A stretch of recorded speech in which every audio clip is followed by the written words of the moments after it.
ध्यान से सुनिए। अगर आपने यूपी पुलिस 8 जून की सेकंड शिफ्ट दी है और अगर आप आने वाले शिफ्ट्स के एग्ज़ाम देने वाले हो तो ये आज का वीडियो आपके लिए बहुत इम्पोर्टेंट होने वाला है। ये वीडियो आपकी रैंक और मार्क्स डिसाइड कर सकती है, क्योंकि इस शिफ्ट में एक ऐसा फैक्टर निकल के सामने आया है जो सीधा कट ऑफ को ऊपर धकेल सकता है। हाँ, आपने बिल्कुल सही सुना, एक ऐसा फैक्टर जो सीधा कट ऑफ को ऊपर ढकेल सकता है। सबसे पहले हम बात करते हैं फर्स्ट शिफ्ट का इम्पैक्ट, जो कि गेम चेंजर साबित हुआ। देखो, सबसे पहला और सबसे बड़ा पॉइंट ये है कि फर्स्ट शिफ्ट के बाद स्टूडेंट्स को पेपर का आइडिया मिल चुका था। पेपर पैटर्न क्लियर हो गया था, क्वेश्चन का ट्रेंड समझ में आ गया था। जिन स्टूडेंट से हमने बात की उन सब ने यही सब चीज़ बताया। इसका सीधा असर क्या पड़ेगा अब मैं आपको उसके बारे में बताता हूँ। देखो, सेकेंड शिफ्ट के स्टूडेंट मेंटली प्रिपेयर्ड थे कि उन्हें पता था कि कैसा पेपर आएगा और किस तरह के क्वेश्चंस आने वाले हैं। उन्होंने टारगेटेड अटेम्प्ट किए और उनकी यही चीज़ मार्क्स को थोड़ा बूस्ट दे सकती है। हाँ जी, अब मैं आता हूँ डिफ़िकल्टी कंपैरिजन पर कि कौन से शिफ्ट का पेपर डिफ़िकल्ट आया था। देखो, जो फर्स्ट शिफ्ट का पेपर था वो मॉडरेट आया था, लेकिन सेकेंड शिफ्ट का पेपर मॉडरेट से थोड़ा सा ज़्यादा टफ आया था। स्टूडेंट्स ने जिनसे हमने एग्जाम सेंटर के बाहर बात की है उन सब ने यही चीज़ बोला कि फर्स्ट शिफ्ट का पेपर हमने देखा, लेकिन उसे थोड़ा डिफिकल्ट हमें सेकेंड शिफ्ट का पेपर लगा।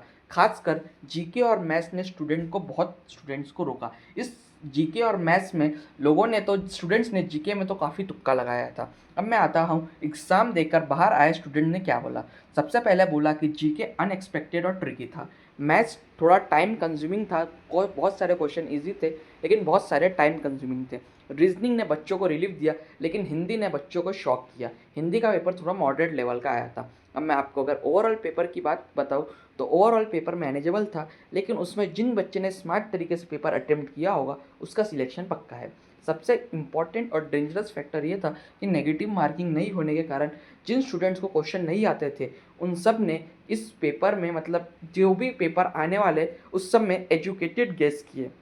जिन स्टूडेंट ने ब्लाइंडली गैस किए उनका तो सब रॉन्ग है, लेकिन जिन स्टूडेंट ने एजुकेटेड गैस या तुक्का लगाया था उनके अगर आप मान के चलो कि 10 में से 3 से 4 तो सही रहने ही वाले हैं, क्योंकि इस तरह के क्वेश्चन आए थे कि आप अगर अच्छे से गैस करोगे, तुक्का लगाओगे तो आप इजीली आंसर फाइंड कर सकते हो। इसका सीधा असर ये पड़ेगा कि बहुत स्टूडेंट के अटेम्प्ट बढ़ गए और एवरेज मार्क्स ऊपर आ गया और कंपटीशन और डेंजरस हो गया है। अगर आप नेक्स्ट शिफ्ट में एग्ज़ाम देने वाले हो तो आप ये मान के चलो कि कंपटीशन और ज़्यादा डेंजरस हो गया है। अब मैं आपको कट ऑफ बताता हूँ, जो कि ग्राउंड रियलिटी के हिसाब से जिन 10, 12, 15 स्टूडेंट से हमने बात की उन्होंने हमें बताया। जिन्होंने 105 से 110 क्वेश्चन अच्छे से अटेम्प्ट किए, मतलब पढ़ के, वो एकदम स्ट्रॉन्ग पोजीशन पर है। उसके बाद 115 वाले तो बहुत अच्छे पोजीशन पर है। लेकिन आपको याद रखो, आपको सिर्फ अटेम्प्ट नहीं, एक्यूरेसी से सिलेक्शन होगा। लोगों ने तो 150 क्वेश्चन अटेम्प्ट किए, लेकिन वो 150 में से उनकी एक्यूरेसी कितनी अच्छी है उसके ऊपर उनका रैंक और मेरिट बनेगा। देखो, सबसे बड़ा सवाल ये है कि कट ऑफ कहाँ जा सकती है।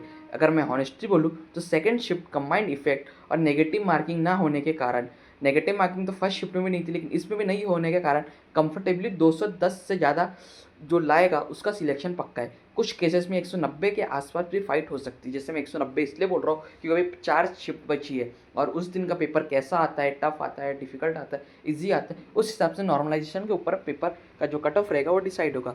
अगर आपका पेपर बचा है तो अभी भी ध्यान से सुनो। अब जीके को बिल्कुल इग्नोर ना करो, आप अभी जाओ, अभी भी आप थोड़ा बहुत जीके पढ़ सकते हो। मैथ्स में स्पीड को इम्प्रूव रखो और रीजनिंग और हिंदी में आप मैक्सिमम स्कोर करने का देखो, क्योंकि अगर आप उसमें मैक्सिमम स्कोर ले आओगे तो आप इजीली इस एग्ज़ाम को क्रैक कर सकते हो। और सबसे बड़ी बात यह है कि आप ब्लाइंड तुक्का मत मारो, आप स्मार्ट गेसिंग करो। अगर आप स्मार्ट गेसिंग करोगे तो आप इजीली, अगर आपने 20 क्वेश्चन तुक्का मारा है तो मान के चलो कि 10 से 12 क्वेश्चन आप इजीली उसमें हासिल मार्क्स ला सकते हो। अगर आपको वीडियो एनालिसिस अच्छी लगे तो वीडियो को लाइक करके चैनल को सब्सक्राइब करना ना भूले, क्योंकि मैं थोड़ी देर में फर्स्ट और सेकंड शिफ्ट का कंबाइंड जो क्या कट ऑफ रहने वाली है उसके ऊपर वीडियो लेकर आने वाला हूँ और आंसर की भी लेकर आने वाला हूँ। मिलते हैं नेक्स्ट वीडियो में।